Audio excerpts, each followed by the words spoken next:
চিচি আওয়াজ করতেছে। তিতির মুরগিগুলো এভাবে চিচি আওয়াজ করে যখন ওদের ডাকার সময় হয়, ওরা অনেক জোরে জোরে ডাকাডাকি শুরু করে দেয়। হয়তো আল্লাহর রহমতে চিপা চাপা দিয়ে ঢুকে গেছে। আল্লাহর রহমতে দেখুন কত সুন্দর করে মুরগি বাচ্চাগুলো আছে এখানে। আসসালামু আলাইকুম বন্ধুরা, কেমন আছেন আপনারা? আশা করি সবাই ভালো আছেন। আমার আরেকটা নতুন ব্লগ আপনাদের সবাইকে স্বাগতম। তো চলুন দেখা যাক আজকের ব্লগে কি কি আছে। তো আজকে চলে আসছি আল্লাহর রহমতে আমার টাইগার মুরগি, ফেন্সি মুরগি, ব্রাহ্মা মুরগির কাছে। এইখানে দেখুন সবগুলাই আছে। তো এখানে একটা সমস্যা হয়ে গেছে, সেটা হচ্ছে যে একটা জাওয়া পাখি ঢুকে গেছে। দেখুন জাওয়া পাখিটা কোথায় আছে, তো এটা কিভাবে ঢুকছে আমি বুঝতেই পারতেছি না। হয়তো আল্লাহর রহমতে চিপা চাপা দিয়ে ঢুকে গেছে। আল্লাহর রহমতে দেখুন কত সুন্দর করে মুরগি বাচ্চাগুলো আছে এখানে। ব্রাহ্মণ বাচ্চা, টাইগার মুরগি বাচ্চা আর অন্যান্য ফেন্সি মুরগি বাচ্চা বড় হয়ে গেছে। এগুলাকে আলাদা করে অন্য একটা জায়গায় শিফট করতে হবে ইনশাল্লাহ। তো লাস্টবার যে টাইগার মুরগিগুলো ফুটাইছিলাম ওগুলো রেখে দিছি, দেখা যাক কতটুকু বড় হয়। এগুলো বড় হওয়ার পর এগুলো প্যারেন্টস হিসাবে রেখে দিব। আর ফেন্সি মুরগির মধ্যে এখানে টাইগার মুরগি আর গোল্ডেন স্যাপ্রাইট, সিলভার স্যাপ্রাইট এগুলো আছে। আর গতকালকে তো ভিডিওটা দেখাইছিলাম, ওইটার মধ্যে প্রচুর ঝড় বৃষ্টি হয়েছে।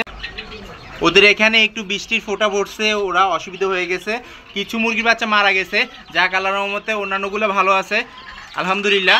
এখানে দেখুন এটা হচ্ছে যে ব্রাহ্মা মুরগির বাচ্চা, হোয়াইট কালার আর ব্ল্যাক কালার টাইগার মুরগির বাচ্চা।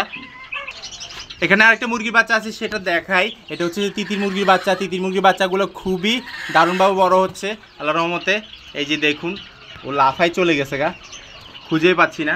আচ্ছা দেখাবো, সমস্যা নাই, ভিডিওটা দেখতে থাকুন। সিলভার কালারও আছে, সিলভার কালার যেটা বলি যে অনেক সুন্দর ওইটা।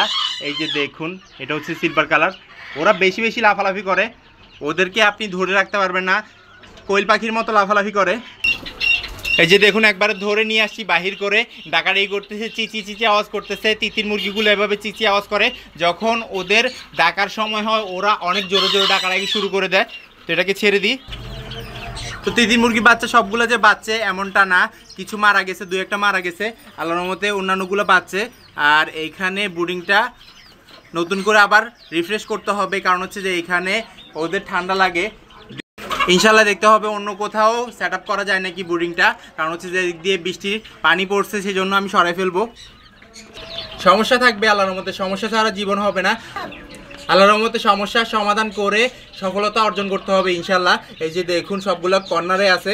এখন দেখতেছেন ফিটফাট, সকালের দিকে ওদের ঝিমানি একটু বেড়ে যায়, সকালের দিকে ঠান্ডা থাকে সেজন্য। আর এটা হবে যে ওয়াইফাই কালার ফুটফুট রঙের একবার টাইগার মুরগির বাচ্চা, মাশাল্লাহ এগুলো দেখতে অনেক ভালো লাগে আমার, সেজন্য আমি এগুলো লালন পালন করি। আর ছোট বাচ্চা যখন বড় করবেন আপনার একটা এক্সপিরিয়েন্স হবে এবং আনন্দ লাগবে। ওই আনন্দটাই হচ্ছে যে আপনার খুশি, শখের একটা মূল মন্ত্র। যাক মাশাল্লাহ, এখানে এগুলো থাকুক, আমি এখন অন্যান্য মুরগি বাচ্চাগুলো দেখাই। এতক্ষণ দেখতে পাইছেন তিতির, টাইগার এবং ফেন্সি, এখন দেখতে পারবেন যে টার্কি মুরগিগুলা। তো চলুন দেখি। যারা আমার রেগুলার ব্লগ দেখেন তাদেরকে অবশ্যই বলছি যে টার্কি মুরগির বাচ্চাগুলো আমি নিচে নিয়ে আসছি, কারণ হচ্ছে যে উপরে ফেন্সি মুরগির বাচ্চা ছাড়ছিলাম, তিতিরের বাচ্চা ছাড়ছিলাম, ওগুলো ছোট ছিল আর এগুলো বড় হয়ে গেছে। এগুলোর পায়ের নিচে এসে ওগুলো মারা যাওয়ার সম্ভাবনা আছে, সেই জন্য। যাক মাশাআল্লাহ আল্লাহর রহমতে দেখুন এইখানে আছে যে কালো টার্কি দুইটা, আর হোয়াইট যেই কোয়েল পাখির বাচ্চাগুলো আছে ওগুলো আমি রেখে দিছি, দেখা যাক কি হয় না হয়। পাশেই আছে পানির বোতল, পানিটা খায় সবসময়। এখানে দুইটা হোয়াইট কালার আছে আর ওগুলো কালো কালার, আর একটা হচ্ছে যে কফি কালার। কফি কালারটা আসবে যে অনেক সুন্দর কালার, একবারে যেই ফিমেলগুলো দেখা যায় আমার এখানে সবসময় ভিডিওর মধ্যে ওই রকম কালার আসবে। আর এখানে কিছু কোয়েল পাখিও রাখছি, যেগুলা একটু বড় হয় না, এখনও বড় হবে ইনশাল্লাহ। দেখুন কত সুন্দর মাশাল্লাহ আলহামদুলিল্লাহ। হোয়াইট কালারগুলো তো এখানে ছাড়া থাকে সবসময়, খাবার দাবার খায়। টার্কির বাচ্চাগুলা আজকে ডেলিভারি হয়ে যাবে, আমি আশা করতেছি আজকে কিছু ডেলিভারি হয়ে যাবে, ওইটার ব্লগটা সামনে দেখতে পারবেন। এগুলা অনেক দূরে চলে যাবে, দেখা যাক আল্লাহর মধ্যে কতটুকু সফলতা আসে। ডেলিভারিটা দিব রাতের দিকে। দেখুন কত সুন্দর, এটা হচ্ছে যে লাস্ট একটা কোয়েল পাখির বাচ্চা। এরপর আর কোয়েল পাখির বাচ্চা ফুটাই নাই, আর ফুটাবো না 2-1 মাস ইনশাল্লাহ। মুরগির বাচ্চা নিয়ে কাজ করব, কারণ হচ্ছে যে মুরগির বাচ্চা নিয়ে কাজ না করতে কোয়েল পাখির বাচ্চাগুলো বেশি হয়ে যাচ্ছে, সেজন্য এখন অন্যান্য যে মুরগিগুলো আছে ওগুলো ব্রিড করাবো এবং ডিম যেন হয় সেটাও চেষ্টা করব। সেটা চেষ্টা করলে খুবই ভালো হবে, এবং অন্যান্য যেই ফেন্সি মুরগিগুলো আছে ওগুলো কালেকশন হবে আল্লাহর রহমতে। তো দেখা যাক কী হয় না হয়, সবাই দোয়া করবেন ইনশাল্লাহ। হোয়াইট কালারটা অনেক ওজনে চলে আসছে, আল্লাহর রহমতে এরকম দৃশ্যটা দেখতে কার কার ভালো লাগে সেটা আপনারা কমেন্ট বক্সে কমেন্ট করবেন ইনশাল্লাহ।